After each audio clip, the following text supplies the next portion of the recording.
I'm here today with Stephen Tenholder, who is a pioneer in the field of cryopreservation. That's something that used to be pretty much a sci-fi thing when I was a kid, but it's basically here. Stephen co-founded Acorn Biolabs as an incubator for the field of personalized regenerative medicine, which is using the power of our own cells to heal our bodies. More recently, he's co-founder and CEO of Zero Shot Biolabs, where he pursues innovative research for helping usher new therapeutic products into the world faster and more efficiently. As you'll hear, he is passionate about human longevity, and we had a fascinating conversation. Here he is.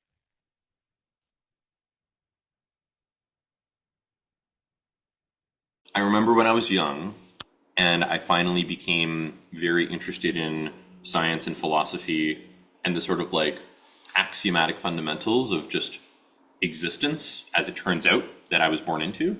Every time I learned a new thing, like it turns out the galaxy is 100,000 light years wide and the universe is 13.7 billion years old and it started as at a singularity, or the hard problem of consciousness. The first time you hear those things and they really click, you get a sense of awe and wonder that I have not been able to replicate.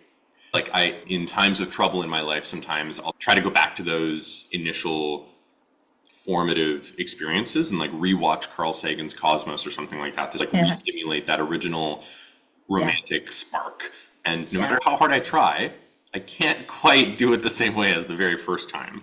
Anyway, so it's good to hear the talk that you just went to maybe sparked a little bit of that evergreen axiom. Oh, 100%. It was, I've been thinking about this stuff for a long time, but I had never heard any of those four people speak before. I'm talking about the physics of consciousness session at Deep Tech Week, New York, that I was just at. And it so activated me that I immediately said, okay, now I have to go to Barcelona because there's a whole week Science of Consciousness event happening in July.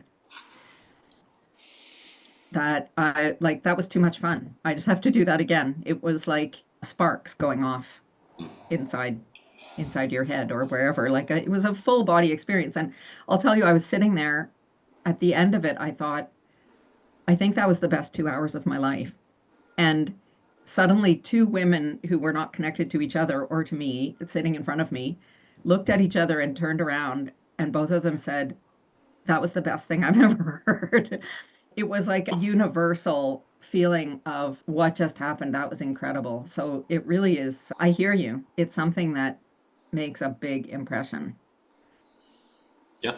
There are a few science communicators and philosophy communicators that use the right sequence of words and re-stimulate a little bit that original awe and shock and wonder that I think we all probably experienced the first time we learned about these big subjects.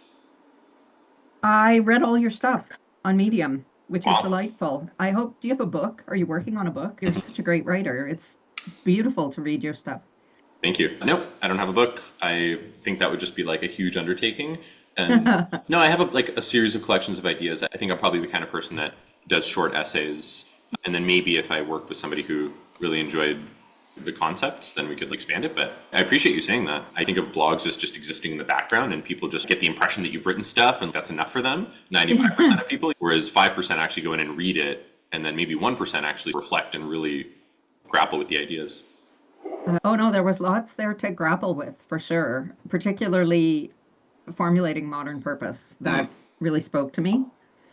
I'll tell you what, there were a few different things that we could talk about, but the idea of exploring mystery and what that looks like and what it brings. I wondered whether it's an innate property of mystery that we can't discern. Because you talk about relevant mystery as opposed to irrelevant. Yeah. And I'm wondering if it's a property of mystery itself that we can't discern from this side of the curtain or the veil or however you want to call it. What do you think about that? Yeah, I mean, you could peel this all the way back. You could say the universe could have been anything. Like the very fact that atoms were able to get together to form stars, which then created the periodic table, which then formed Earth-like planets. And then on the Earth-like planets, that a process like evolution should even be possible. that then should lead to intelligence. Wow, the sequence of emergent events that had to happen to create incredible and new phenomena, right? If you look at just rocky worlds orbiting stars, and that was the entire universe for a long time. And from that vantage point, mystery is, if you did have a consciousness somehow that could debate this at that time, we would look at the situation and say, the skeptic would be like, there's no way anything interesting is going to happen from here. It's just rocks floating around, right? Like, how is that going to lead to new types of phenomena, like brand new categories of phenomena? So I think what we have to go off of as we think about just how much deeper mystery could lead us is the past, and just how incredibly productive, should I put it, the universe has been in terms of generating brand new categories of phenomena that are outstanding. So I think there's reason to be optimistic that there are even more categories of phenomena that we can't even comprehend right now that would Agreed. be exciting. Yeah. No, totally.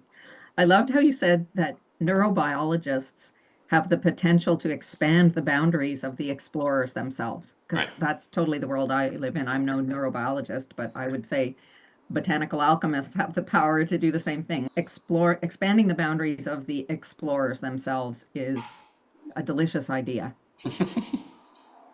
Yeah, I guess I could expand on it. So, yeah, rockets are sexy because they are physical. You can go to Starbase and you can see this giant rocket and go, and it's actually going to go to Mars. And like, from imagining how exciting the future could be perspective, it's physically there and it will strike you physically. When you talk to people about Neuralink, basically everything is in the abstract. Neuralink is the company that is potentially going to develop a sort of brain chip interface to computers. And while the ideas of where Neuralink could go are abstract, you go to the laboratory and it's just like they hand wave and do a lot of abstract telling you about like how the chip is gonna with AI and it'll be cool, but you don't see it the same way you see a physical rocket. And yet, I think in the long run, the Neuralink mission will actually result in orders of magnitude greater awe-inspiring experiences, because the very things that we care about are more typically things like emotional experiential states, and expanding that, like the things that people on their deathbed look back and say, what were the greatest experiences you ever had? Those are the sort of emotional, experiential, significance generating sort of moments, and expanding what the mind, the surface area of what the mind can do, means that you're potentially going to have new categories of like amazing experiences that you couldn't imagine. So that's expanding the explorers. Yeah. And I was going to say the sort of interface of those two things is like somebody like Edgar Mitchell, who actually went up in a rocket and then started the whole, do I have the right guy? Started the whole science of noetics, of like ineffable knowledge, like the experience, the physical experience had such a profound impact on him spiritually that he went on to devote the rest of his life to exploring, wanting more and more, wanting to understand those kind of experiences. That's super cool. Yeah, I can see inspiration leading. Yeah, if you have an experience and it's transcendently amazing, I think it is in the human, it's in human nature to want to share that experience and to want to, I have found something amazing. It'd be great to give that to other people. Absolutely. And how did you? So I watched you linked to something that was about the story of the dragon and the death metaphor and longevity, and that's so well done. And I have to say, it made an impact on me because I would have been in the camp of I don't quite get the point, of huge interest in expanding longevity beyond obviously your like staying well and healthy for as many days as possible. But it was really powerful and it does hit you in an emotional place. So tell me how because you have a special focus on longevity issues. So how did you get there? Naively, a fear of death. Yeah. When I was in grade 10, I was like smoking pot with my friends, and for whatever reason, my brain chemistry, a few of those times decided to just really think about like death and what death was, and this idea that it was a sort of like, at least possible, that it was just nothingness forever after you die, like basically what it was like before you were born. Then I would start going home and instead of hanging out with my friends, just reading Wikipedia and like reading about the ancient philosophers and what they had to say about this stuff.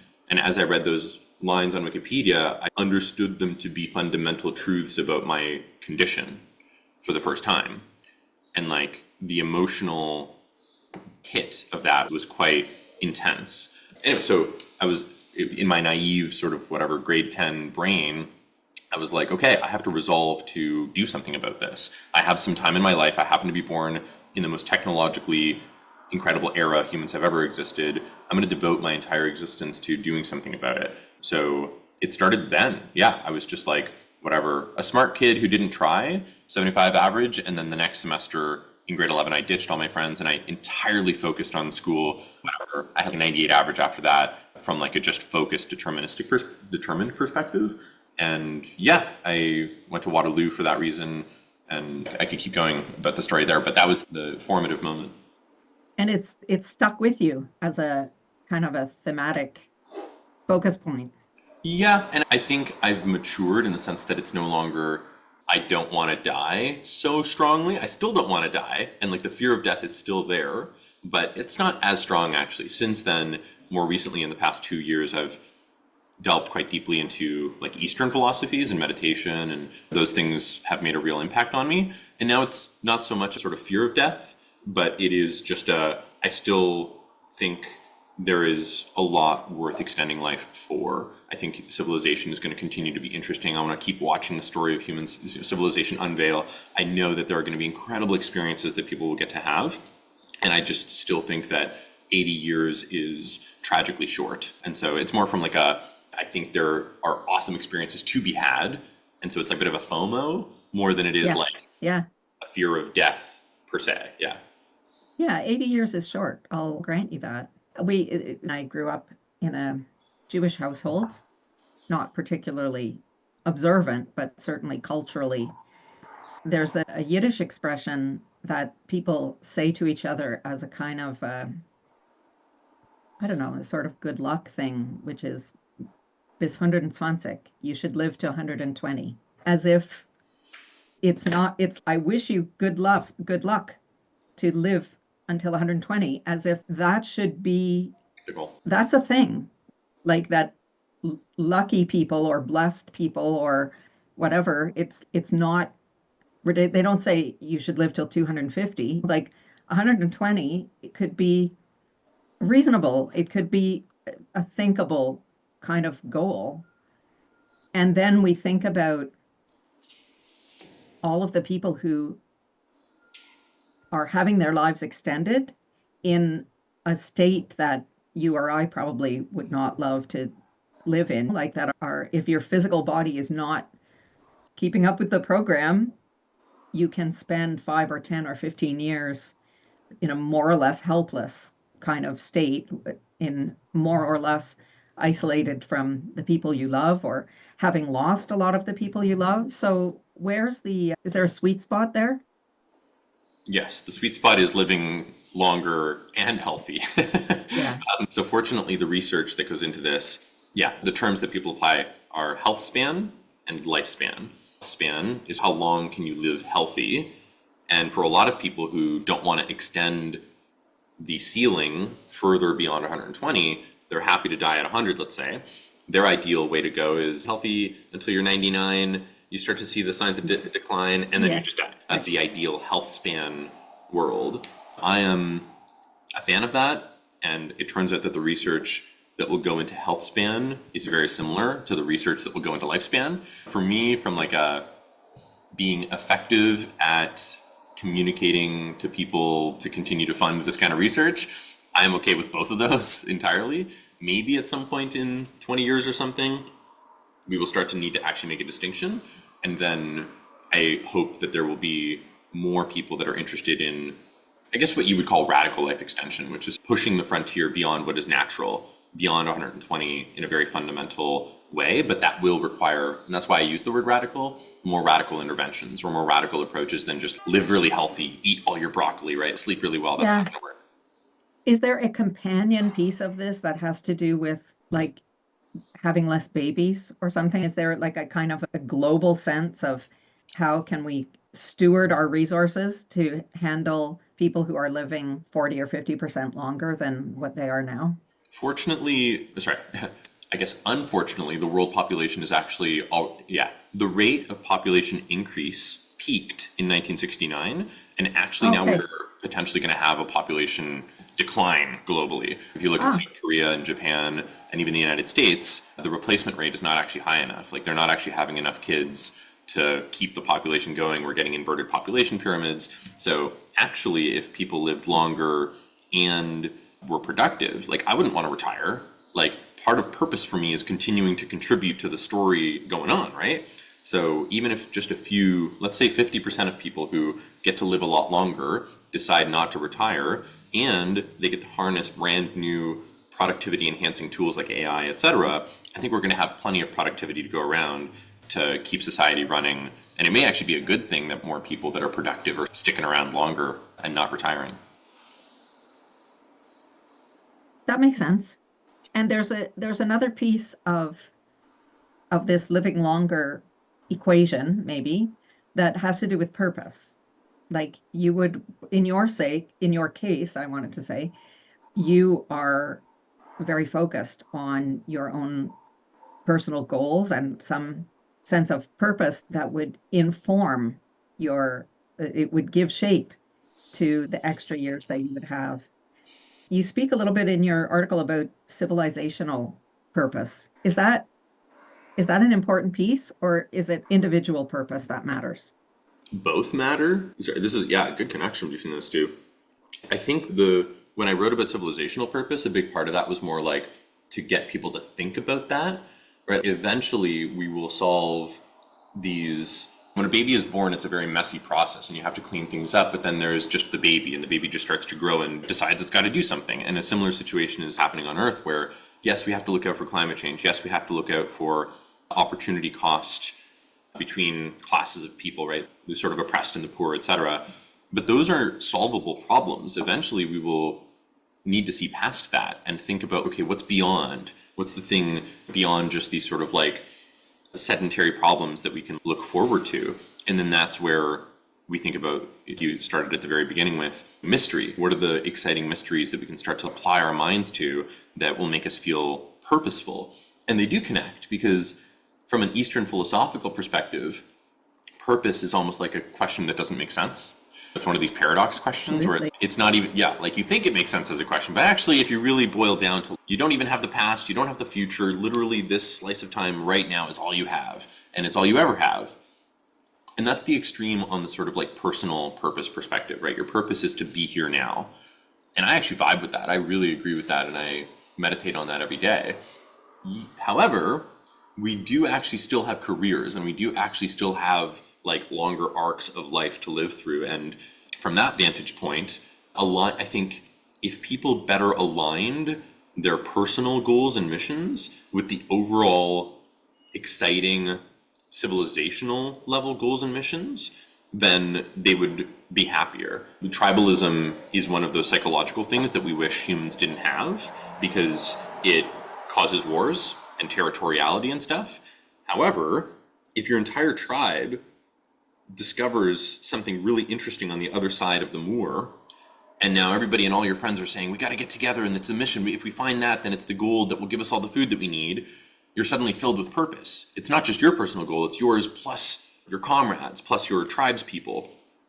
And that is a special kind of purpose. You're in the trenches together. And now I think it's just a little more difficult for people to abstract that to like the global mission of a billion people aiming for what? Yeah, I mean, I've spoken at some length there, but the connection between the two, I think, is very powerful. Yeah. I guess in my worldview, it goes the other way around, that you're not so much looking for a mission, but it's closer to the be here now construct that you have, which is that your purpose, such as it is to connect with your taste and follow it. And that is very much happening on an individual level, but that everyone benefits when someone is doing something for their own, what's the right word? I've lost the word. Like Not self-exploration. enjoyment. Yeah, Yeah, it's not enjoyment so much as like self actualization. there we go. When Yeah. someone is engaged in self actualization, everybody benefits by definition, because that's where the new incredible ideas are coming from. That's where the mysteries are being explored for no other reason than it represents somebody's self-actualization. And that in and of itself is a civilization raising exercise. I can agree with that for sure. I think the ideal situation is that people are self-actualizing while contributing civilizationally. Yeah, and I think civilization wins when people are self-actualizing We should do both. because it's our nature when we're not encumbered with survival mentality and other sort of shadow issues of fear and limitation. When we're not encumbered by those things, I think it is in the nature of the human spirit to be generous and empathetic in a kind of limitless way. That it's the doing those things from a sense of needing to be accepted by your peers, needing to follow a certain template. That is when you end up getting exhausted from it. It might not feel effortful in the beginning, but there is a limit to what you can give or do for others when you don't have access to that, the energy that comes from self-actualizing. So we're just talking about exactly the same thing here, but Different way, yeah. it's a different side of the coin. This is a fascinating conversation. I want to thank you for hopping on this call with me. I really appreciate getting to talk to you. Of course, Tracy, I appreciate that you took an interest in my ideas. I think obviously everybody who's not like a famously published author or anybody who's especially outstanding is always flattered when somebody else reaches out of the ether and wants to have a conversation. I appreciate the work that you're doing as well. I think that your spirit and the way that you approach all of this is commendable, and I encourage your work as well. I think you're on the right track in the mission of melding the technology and science and engineering and startup world with that raw spiritual exploration that is more subjective and hard to define, but is equally important because it is the very experience that we all, actually, when you boil it down, value the most. Yeah, this is exactly why I was so interested to talk to you because I think your work is maybe more readily elaborating that interface. Like these things go together. They are not two sides of oneself. I think a lot of people in the working in the tech world find themselves torn a little bit between these sort of ineffable, indescribable belief. It's not that the beliefs are ineffable, but the sort of the stuff in the ether versus the hard science can be really hard to figure out how to put them together. And we actually don't, they go together. We don't have to put them together. We're mentally resisting something that is all in one piece if we can just look at it in the right way. Good luck to you with all your work. I think we'll stay in touch and tell people, please, how they can find you if they'd like to check in with you. I'm on X, formerly known as Twitter, at Steven10, Steven.ten. And then I guess my personal website, steven10holder.com. Sorry, say that again. The internet just went wonky for a sec. Oh, cut out a little bit. On Twitter, or sorry, X, formerly known as Yeah. Twitter, you got that part? So then, Yeah. yeah, Steven.10 is my handle there. And then my website is steven10holder.com. Awesome. Thank you again for this. And before I sign off, I'll just ask, what is your next level vision for yourself or your research or whatever? I like that as a final question. It will be for AI to be an incredibly capable tool in enabling us to understand and engineer biology. And that's interesting and incredible, not just because we will create dire wolves and woolly mammoths and things like that, Jurassic Yeah. Park, but because we ourselves are made of biology. And however awesome it is to have AIs that will be super intelligent and being very productive, at the end of the day, it is our own biology that matters the most because that is literally what we are. Confidence in the ability to engineer human biology that will enable us to come up with brand new types of strategies for longevity and increasing intelligence. And once we have those two things, we will reassess after that. And it will be quite a wild and interesting and monumental journey. Very cool. I can't wait to see it. Okay, Can't thanks to you wait. to see.